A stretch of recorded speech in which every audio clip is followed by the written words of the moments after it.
Vamos a recibir ya mismo a Federico Graña. Él es director nacional de promoción sociocultural del Ministerio de Desarrollo Social. Muy bienvenido, Federico, ¿cómo estás? Buenos días, ¿cómo están? Hemos hablado mucho por teléfono este año, pero ahora te tenemos presente aquí en los estudios. Bueno, qué interesante finalmente los resultados de este estudio de convivencia en centros de estudios. Muchos recordarán, porque bueno, suscitó en su momento también alguna polémica, esta encuesta que realizaron a través de WhatsApp a estudiantes. Fue online.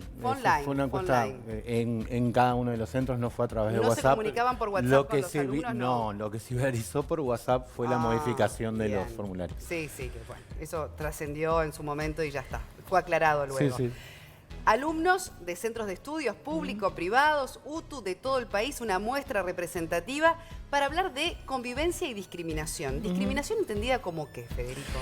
En realidad, sobre prácticas discriminatorias y sobre grupos que podrían tener una tendencia a sufrir discriminación en los centros educativos. El objetivo del estudio era ver, bueno, sabemos por estudios cualitativos, también por denuncias concretas, que hay ciertos grupos que sufren discriminación. Por lo tanto, esto impacta o no impacta la trayectoria educativa de estos adolescentes. En algunos casos, nosotros teníamos específicamente en una población, que fue el censo que hicimos para personas trans en el 2016, sabíamos que ahí impactaba muchísimo. Pero no lo sabíamos, por ejemplo, en personas migrantes, en personas afro, en personas LGBT, digo, lesbianas, gays o bisexuales, en personas en situación de discapacidad. En ninguna de estas sabíamos cuál era el impacto o cuál podía ser el impacto. Desvinculación, bueno, no compromiso con la tarea, por llamarlo de alguna manera. Cuando digo no compromiso es que no están estimulados por la tarea, por las situaciones. Entonces, ese era el objetivo. Y a su vez dejamos algunos espacios para ver otras situaciones que no sean estructurales, por decirlo de alguna manera, ¿no?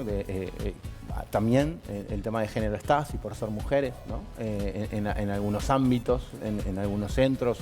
Cuando digo centros, no centros específicos, sino quizás nosotros podríamos hacer hasta el cruce, porque esto lo hizo el Instituto Nacional de Estadística, hasta por, yo qué sé, los bachilleratos, ¿no? O sea, hay más bachilleratos en un lado, en otro. También la vinculación, la convivencia entre pares. Sin duda. En estos temas. Sin duda. Porque acá no se trata de adultos con niños o con adolescentes, sino entre ellos. En realidad ¿Cómo es la convivencia son entre los dos ellos? perfiles. La encuesta se hizo a pares.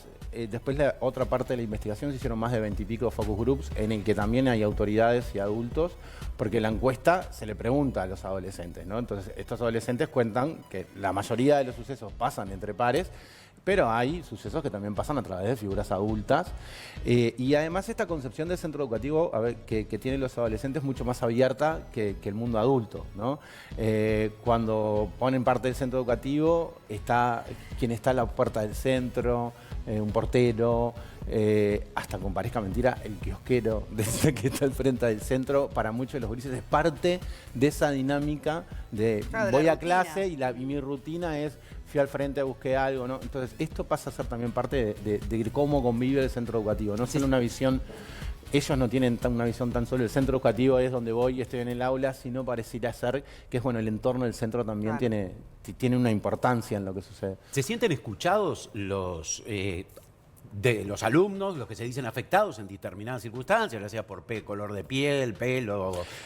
Vos sabés que en general hay un dato que es que más del 50% sí se siente escuchado. Obviamente por las autoridades. Por las autoridades, pero y sienten que hay instancias de acuerdo con las autoridades, pero más del 30%, en realidad solo el 30% te dice que esos acuerdos después son cumplidos. Entonces ahí hay un doble juego, ¿no?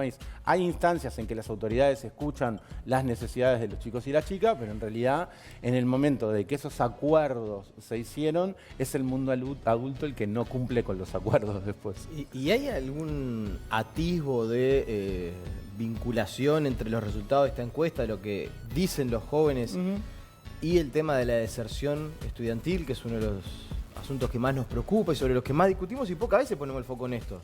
En realidad vos tenés que, por ejemplo, en algunas poblaciones, por lo menos lo que ya sabemos, nosotros terminamos el campo, bueno, cuando en julio hablábamos afuera, me hicieron una nota por toda esta situación, recién estábamos terminando el campo, hicimos todo julio el primer análisis, ahora estamos haciendo el segundo análisis de los datos y cruzando muchos datos. En las primeras variables, sí, tenemos que ver la profundidad de esto. nos da que en algunos casos hay desvinculación, porcentajes bajos por suerte, pero en realidad cuando digo porcentajes bajos, menores al 10%, pero es un porcentaje importante en algunos, ¿no? Cuando hablas de población trans, bueno, es altísimo. En población, nos da que las que tienden más a la vinculación son varones. Ahí tenemos que saber qué varones, si son los varones afro, los varones gays o bisexuales, teniendo en cuenta los cruces que estamos teniendo. Personas trans y personas migrantes son las que tienen como una tendencia hoy a quizás no tener la resiliencia suficiente de sobrellevar, por decir una manera, algunas situaciones de discriminación. Graña, no puedo dejar de preguntarle porque fue fue lo que suscitó también en parte la polémica cuando se dio a conocer que se estaba llevando adelante esta encuesta, que muchos no estaban de acuerdo en que quizás en esta encuesta dirigida a estudiantes a partir de los 12 años, pero muchos de ellos tendrían 12 años, como que, bueno, pretender que quizás ya puedan definirse claramente en su orientación sexual. Con 12 años, 13 años. No, sí. ¿Qué nos podés decir con respecto a eso? En realidad la encuesta no pretendía eso. Primero, la encuesta no era obligatoria, o sea, ellos se presentaban frente a un formulario que estaba en sus computadoras y decía, ¿querés hacer esta encuesta? ¿Sí o no? No. Sí, claro, pero digo, igual y después cuando iban... No, pero decís, voy a explicar... Los que son más discriminados son aquellos que tienen determinada orientación sexual. Claro. Voy a explicarte el proceso también como que ya lo explicamos en su momento. En el segundo punto es que esas preguntas que nosotros consideramos que también son preguntas que son muy sensibles porque tienen que ver con el criterio a veces de la propia intimidad de las personas, ¿no? Y cuando estamos hablando de adolescentes que capaz que no quieren contar y capaz que ni siquiera tienen idea. Que jamás no iniciaron una vida sexual. No, pero ni tienen ni idea, no están pensando en eso. Entonces, puede ser desde que se rían a que no contaron. Entonces, estaba la opción no responder, claramente, ¿no? Incluso este trabajo no fue hecho, o fue hecho en realidad por equipos técnicos, consultores del Banco Interamericano de Desarrollo, contratados por el Banco Interamericano de Desarrollo y también por empresas consultoras, ¿no? No pusimos nadie que fuera a sacarle la duda, ¿qué tengo que contestar? ¿Esto qué es? No, queríamos saber qué es lo que sabían ellos, ¿no? Por decirlo de alguna manera. Y en realidad el objetivo de la encuesta es, como vos bien señalabas, nosotros tenemos estudios cualitativos que decían de que había sectores de la población que son discriminadas en los centros en general. Lo que tenemos que saber es si es así, qué profundidad tiene y cuáles son las estrategias que ellos van desarrollando para sobrevivir o sobrellevar esas situaciones. Y ahí es cuando te dan señales que son muy positivas en algún aspecto, ¿no? Sobre todo entre pares, ¿no? Es entre pares que mayoritariamente van buscando la solución a esta situación. Lo saco un poco de tema, Graña. Sí. Se conoció en las últimas horas, o por lo menos de a poco se van dando a conocer los distintos equipos de asesores de los candidatos y usted aparece dentro del equipo de trabajo social de Daniel Martínez. ¿Cuál es su tarea? ¿Cómo vienen trabajando? ¿Qué expectativa tiene para ese trabajo en plena campaña electoral? Mirá, nosotros recién empezamos a juntar este equipo. Hay una vocera, que es Rosana González, quien va a llevar adelante la vocería de este equipo en este proceso.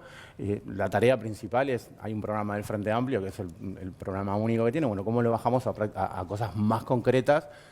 Y es lo que empezamos a desarrollar en este proceso. Digo. Todavía no hay ninguna línea, ninguna medida. No, a ver, hay líneas que están en el programa.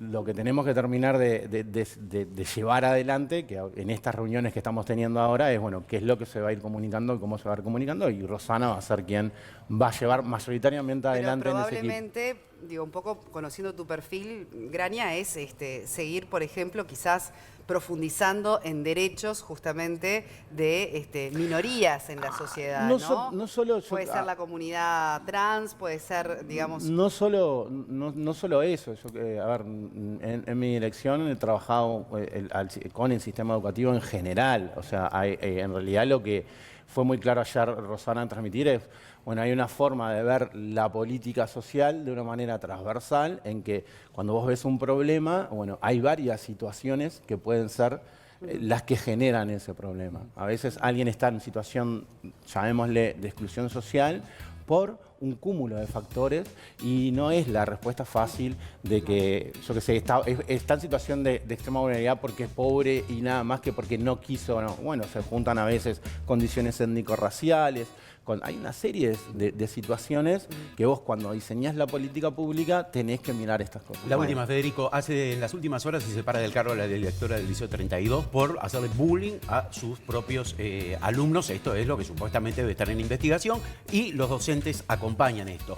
Se quejan alumnos sordos por haber sido discriminados, se quejan alumnos inmigrantes por haber sido discriminados, etcétera, por la directora. En estos datos, ¿hay también información, es entre pares o entre también las autoridades, que me imagino debe ser un caso aisladísimo? Hay también adultos, surge de que el mundo adulto también tiene estas prácticas y lo bueno es cómo los chiquilines frente a estas prácticas están tomando la situación que deben hacer, que es denunciarlas, ¿no? Digo, que creo que ese proceso es un proceso muy sano para la sociedad, ¿no?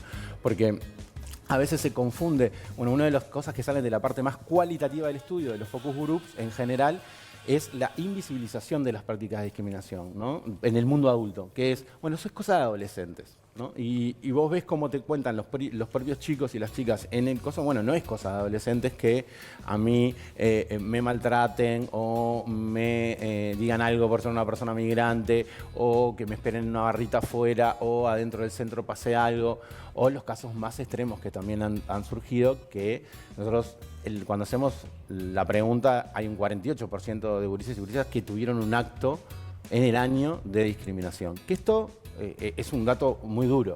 Esto no quiere decir acoso escolar, porque en realidad para configurar el acoso escolar casi la mitad, para configurarlo tiene que ser una práctica de más de una vez, porque cuando vos le preguntás esto es si una vez yo tuve una discusión con alguien en un conflicto y utilicé, pongámosle, un insulto verbal que podríamos catalogar como discriminatorio, los chicos lo ponen ahí, ¿no? O sea, alguna vez le dijeron algo que ellos consideran que es discriminatorio. El problema es ver cuándo se transforma en una práctica que configura un acoso escolar, que ahí se impacta mucho más en el desarrollo educativo y en su trayectoria educativa. Federico Grania, muchísimas gracias por habernos acompañado esta mañana.